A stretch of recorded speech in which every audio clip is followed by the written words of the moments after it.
یەکەم ڕۆژی جەژنە و جەژنەکەش جەژنی قوربانیدان و جەژنە قوربانە بێگومانە سوچ و کۆڵانێکی کوردستان گەڕابەتین پڕ لە چیرۆکی پلێک نزیکی و قوربانیدانی هاوڵاتیانی کوردان بۆ چیرۆکە هەواڵیش لە بەروکە ڕۆژەکە بۆ خەڵکی عام جیاوازترمان کردووە بە گرنگیدان بە کارکتەر و کەسایەتێکی دیاری سلێمانی کە لە درێژەی چیرۆکە هەواڵدا زانیاری زیاتر لەو بارەوە دەبیستن.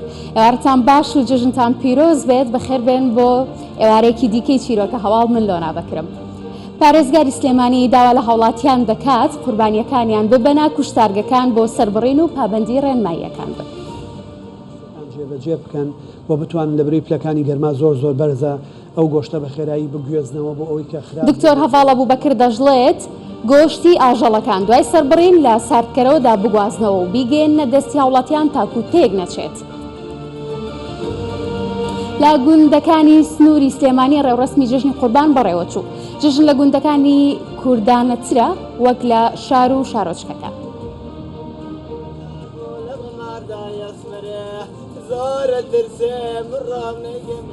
دانیشتوانی گوندەکان بۆ جژن بەرهەمی خۆماڵی وەکو مێوش، هەنجیر، باسووق و سجووق پێشکەش بە میوانەکانیان دەکەن. بۆ ڕۆژانی جەژن ژمارەیەکی زۆر گەشتیار لە ناوەڕاست و باشووری عێراقەوە سەردانی پارێزگاکانی هەرێمی کوردستانیان کردووە.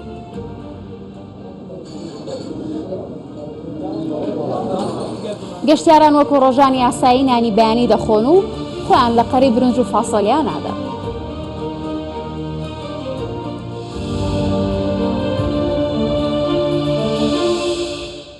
پارێزگاری سلێمانی داوا لە هاوڵاتیان دەکات قوربانیەکانیان ببنە کوشتارگەکان بۆ سەربڕینیان و پابەندی ڕێنماییەکان بن.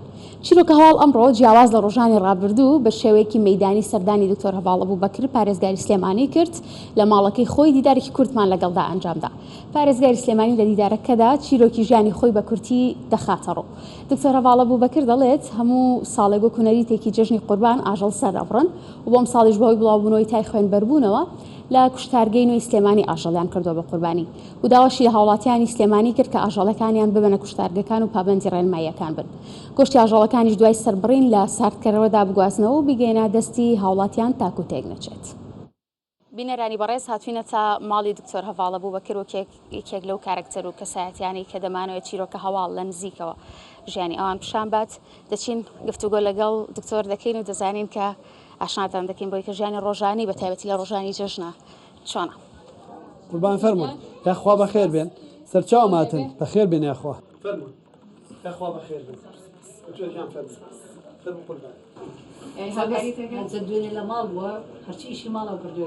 دکتۆر گیان سوپاس بۆ ئەو دەرفەتە.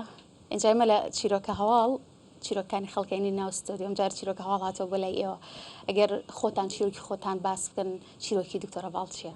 چیرۆکی ئێمە بەرجەستەکردنی ئومێدێکە لە کەسێکەوە لە ناو خێزانێکی هەژارەوە لە خێزانێکەوە کە لە دەرەوەی ئەم شارە هاتووە بەهۆی بارودۆخی سیاسیەوە لە 61ەوە بەهۆی ململانی سیاسی لایەنە سیاسیەکانی کوردستان لەو کاتەیە لەبەرەوەی جەنابی باپیرم لەگەڵ مامۆستا برای مەحمەد سیاسەتی کردو لەگەڵ کاک حەمەی فەرەج وای خواستۆ بێتە سلێمانی بۆ بەکرێکار لە کارگەی جگەری سلێمانی پاژماوەیەک نەخۆش کەوتووە وفاتی کردووە دایە حەبێمیانە نەحەبێم کە هەموو خەڵکی ئەم ناوچەیە ئەیناسن لەجێی ئەو بە هەتیوی ئەم حەوناڵی بەخێو کردووە و هەمویانی گەیانۆتە پلێکی زۆر باش و بۆ بەکرێکار لەجێی ئەو لە کارگەی جگەرە دیسان بە هەمان شێوە باوکیشم فەرمانبەر بۆ لە کارگەی چیمەنتۆی سەرچنار پێ بە پێهاتوین توانیمانە ئومێت بە ئیرادەیەکی بەرزەوە بگۆڕین بۆ بگەین بەو ئامانجانی کە خزمەتی گشتیە نەک دەستکەوت بۆ خۆمان یا خزمەت بۆ خۆمان.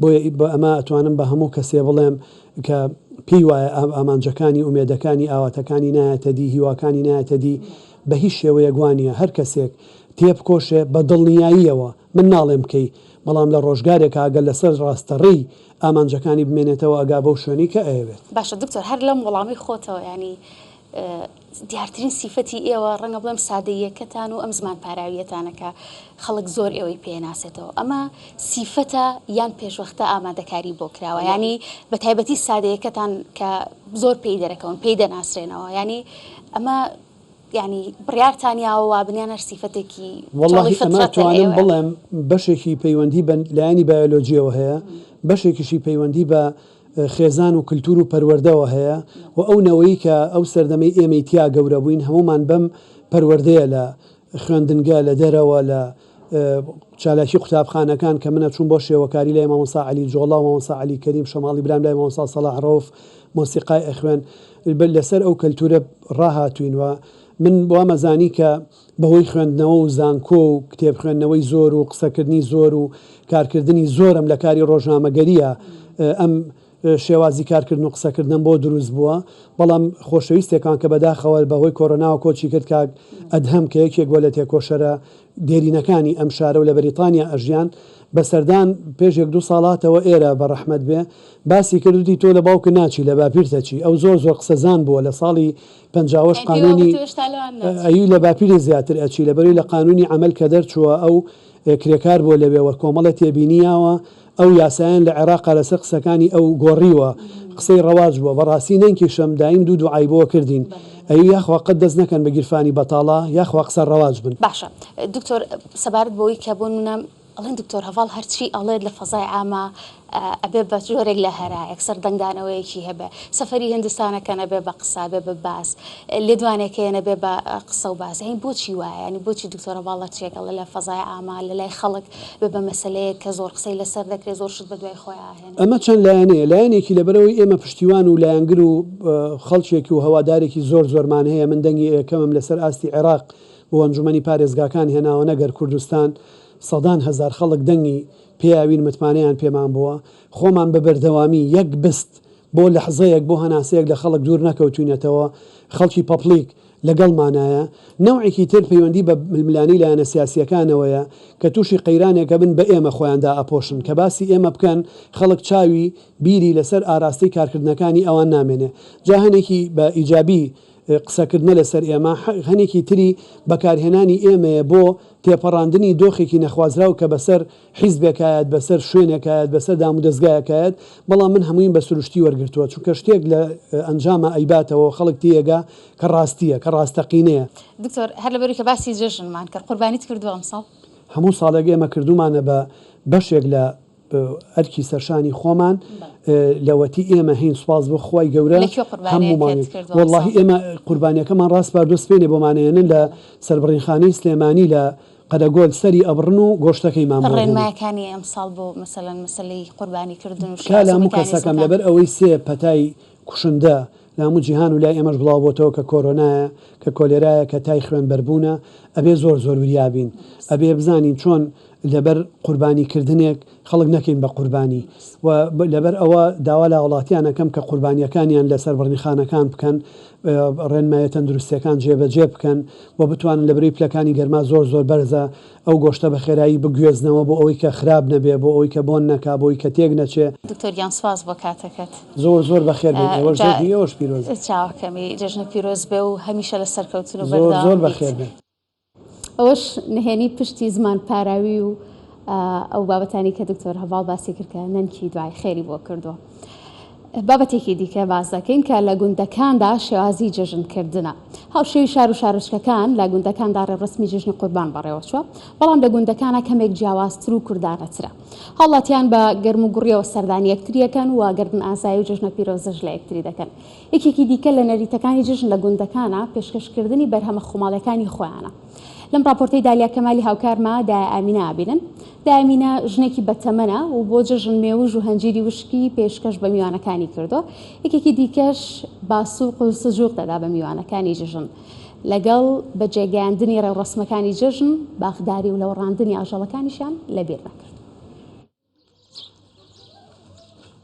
دوای بەجێگەیاندنی مەراسیمە ئاینیەکان سەردانکردن بە مەبەستی گەردن ئازادکردن و جژنە پیرۆزکردن لە یەک لە ناو گوندەکان دەست پێ دەکات.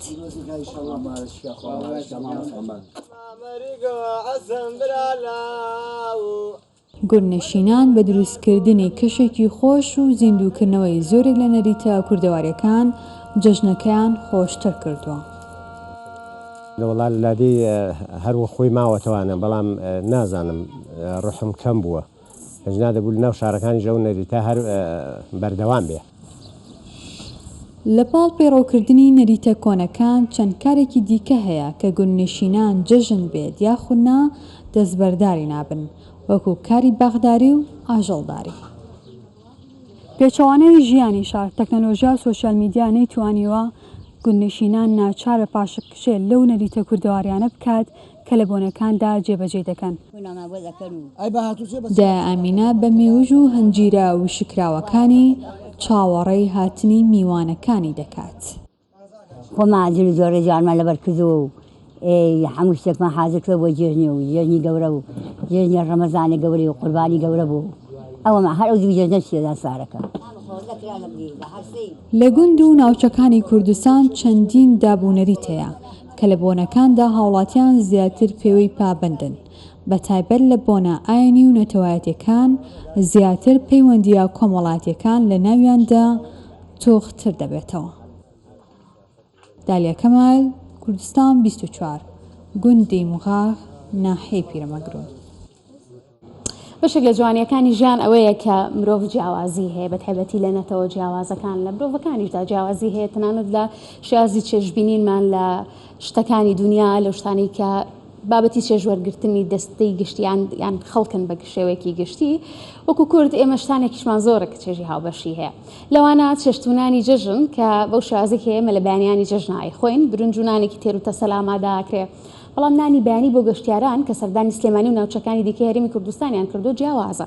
گەشتیاران وەکو ڕۆژانی ئاسایی نانی بەیانیە خۆن و دواتر لە ژەمەکانی دیکەدا قەرەبووی ئەو بێ خواردنی و ئەو نانی بەیانی ئاکەنە.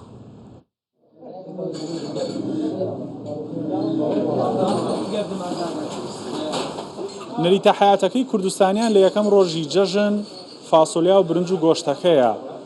گەشتیاران ئەو نەریتەیان نییە و نانێکی بەیانی ئاسایی دەخۆن بەڵام بە تامی جەژن. بەرەبەیانی یەکەم ڕۆژی جەژنیان لە خواردنگەکان کردەوە. نەریتی یەکەم ڕۆژی جەژنیان لەگەڵ کوردستانیان پێچەوانەیە. الريق التقليدي بأول يوم العيد لێکەم ڕۆژی جەژن نانی بەیانی ئاسایی دەخۆین قەیماغ و پەنیرە خواردنێکی دیاریکراومان نییە بۆ یەکەم ڕۆژی جەژن طبيعي يعني ما بي شيء محدد لا الصبح ماكو نەخێر بەیانیان نیمانە لە دوای 12 نیوەڕۆ بۆ نانی نیوەڕۆ برنج و شلە و گۆشت دەخۆین بەیانیانی جەژن نانی بەیانی دەخۆین. كاهي هيك يعني جیاوازی نەریتوای کردووە خواردنگەکانیش لە سلێمانی بۆ گەشتیاران بۆ بەیانی جەژن خواردنە خوازیارەکانیان ئامادە بکەن. لای خۆمان برنج و فاسۆلیا و قەیسی و ئەو شتانە حازرەکەن بۆ بەیانیان بەڵام ئەمان خواردنی بەیانیان ماس و پەنیر و قەیماخ و مەغڵەمە و هێلکە و شۆربا و نۆکا و ئەم شتانەمان بۆ حازر کردوون و لێرە پێشکەشیانەکەین. نەریتەکەیان جیاوازە بەڵام ئەو گەشتیارانە دەڵێن تایبەتمەندی نانی بەیانی لە یەکەم ڕۆژی جەژن هەرچیەک بێت جیاوازترە. ئارام بەختیار، کوردستان 24 سلێمانی. جالای خۆمان هەیە و نانی بەیانیە نەخواڵە هەر جەژنەکەم دەکردوە. بابەتێکی دیکە نەریتی قوربانیکردن مێژێکی دوور و درێژی هەیە دانیشتوانی گەڕێکی بێگلاس لە سنووری قەزای پشدەر سێ دەیە قوربانی بە کۆمەڵەکەن بۆم ساڵیش 220 سەر ئاژەڵ کراوەتە قوربانی و هەموو ئەم کارەش بە کۆمەڵ کراوە. لەوش جوانتر و دادپەروەرانەتر ئەوەیە کە هەموو گۆشتی قوربانیەکە کۆ دەکرێتەوە و ئەو کەسێک کە جوانەگایەکی کوردێتە قوربانی هێندەی و کەسە گۆشتی بەردەکەوێت کە هیچ ئاژەڵێکی نەکردەوە قوربانی. گەڕەکی بێگەڵاسە لە قەڵاتزێ دانیشتوانی گەڕاک قوربانی بە کۆمەڵیان کردووە 220 سەر ئاژەڵیان کردوتە قوربانی و گۆشتەکەی لێرە کۆ دەکرێتەوە و دواتر بە پیژماری ئەندامانی خێزان دابش دەکرێت. نەریتەکە کۆنە و بۆ ساڵانی هەفتاکان دەگەڕێتەوە. مامە شێخ 30 ساڵ زیاترە سەرپەرشتی پرۆسەکە دەکات. چەند ڕۆژێک پێش جەژنی قوربان ژمارە و کەسانی گەڕێکە قوربانی دەکەن لەگەڵ ژمارەوە ئاژەڵانی دەکرێنە قوربانی و دابەشی سەر چەند کەسیش دەکرێت لە لیستێکدا تۆماریان دەکات. ڕۆژی یەکەمی جەژن زیاتر لە 5 تۆن گۆشتی قوربانی کۆکراوەتەوە. بە نەپۆتی دابش دەکەم بەڵام پێش 6 سندوقان لە پەنا خۆدا دەنێم خەڵکی فەقیر لە بن قەڵاتی قەڵازێرا حەز دەکا بە لە ڕانی ڕابێت هاتی فەقیر بێ من دەیدەمێت بە حوت کەسان جوانەکانشی دەکڕن کە جوانەکان کڕی پێم گوتون یەکی 3 کیلۆیانەوە ژێڕن 21 کیلۆی دەژێڕنەوە بە حوت کەسان ئەوەی نێوگونێ مانگا بکڕی 2 کیلۆیان ئەوەی بزنە و مەڕا بەس جەرگوڵی بژێرنەوە ئەوی کە دەبێ بێن دێرەکانە لەبەرەوەی دەبێتە بەیت الماڵ. ئەمساڵ ئاستی قوربانیکردن لە سنووری ڕاپەڕین زۆر زیادی کردووە. نەریتی قوربانی بە کۆمەڵ لە زۆربەی گوندەکانی پشتەر ئەنجام دەدرێت. ئەوان دەڵێن دادپەروەری لە قوربانی بە کۆمەڵدا ڕەچاو دەکرێت بۆیە ئەو شێوازی قوربانیکردنیان بەلاو باشترە. ئەم قوربانی بۆیە بەیەکەوەیە سوولەکان ئەوەیە کە لایەنی کۆمەڵایەتی زۆر پتەوتر دەکات بەڕاستی ینی خزمەکان بەیەکەوە دەبەستێتەوە و هەروەها جیاوازیش نایڵە لە نێوان دەوڵەمەند و هەژار و ئەم و ئەودا بەبێ جیاوازی دابەشێنەکە دەکرێت بەبێ نەفوس وەکو عەرزمکردن نەرمکە 800 غرامە بۆ ئەم ساڵ و ئێسقانیش کیلۆیەک 50 بۆ کیلۆیەک 200 غرامە بەبێ جیاوازی لە نێوان کۆمەلگا و گەڕەکەماندا دەبەش دەکرێت. قوربانی بە کۆمەڵ لە ناو دانیشتوانی گەڕەکی بێگەڵاس ماوەی 3 دەیە هەر بەو شێوەیە ئەگەر کەسێک دوو گاجوتی کردێتە قوربانی و کەسێکی دیکە هیچی نەکردێتە قوربانی بەشە گۆشتیان وەک یەک بەردەکەوێت. ئەوان دەڵێن بەو شێوەیە پەیوەندی کۆمەڵایەتیەکان دەپارێزین و دادپەروەریش ڕەچاو دەکەین. ئارەسەمین کوردستان 24 قەڵات زێ. دەزانین کە کوردستان لانی پێکەوە ژیانی جیاوازیەکانە جیاوازیش لە بۆنەکان لە شارەدەی دیانە و لە دەڤەری سۆران زیاتر ئەم پێکەوە ژیانە دەبینرێت و پێکەوە ژیانەکەش ڕیشەیەکی کۆنی هەیە و زیاتر لە 100 ساڵە بۆتە کولتوری دانیشتوانی ئەو دەڤەرە و لە بۆنەی خۆشی و ناخۆشیەکاندا بەیەکەوە.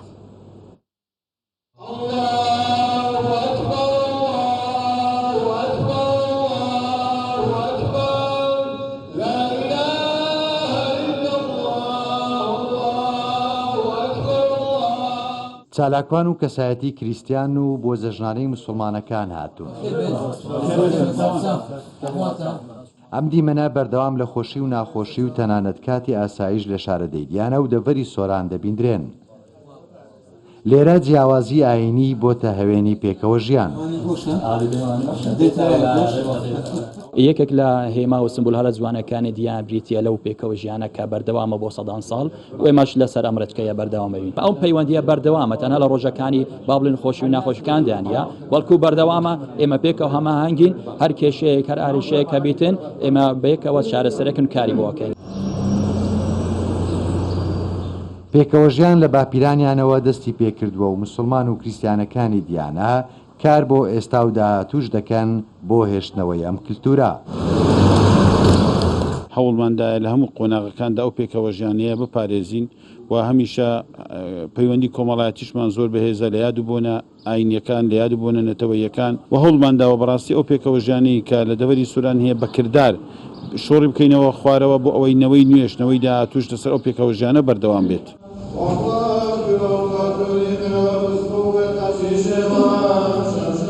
پێچەوانەی ناوەڕاست و خواروی عراق کریسیانەکانی ئێرە لەو ئارامی و ئاسایشی حکومەتی هەرێمی کوردستان دەستەبەری کردووە ژمارەیان لە زیاد بوونە و لە کاتی ئاوارەبوونی کریسیانەکان بەهۆی شەڕی داعش لێرە باوەشیان بۆ کرایەوە و لە ئاسوودەییدا دەژیان. پێکەوە ژیان لەم دەڤەرە بە جۆرێک ڕەجی داکوتیوە بۆتە نمونەی پێکەوە ژیانی ئاین و ئاینزاکان. تەیفور محەممەد کوردستان 24 سۆران. ڕۆژەکانی جەژنتان لە خۆشیدا بگوزارێت.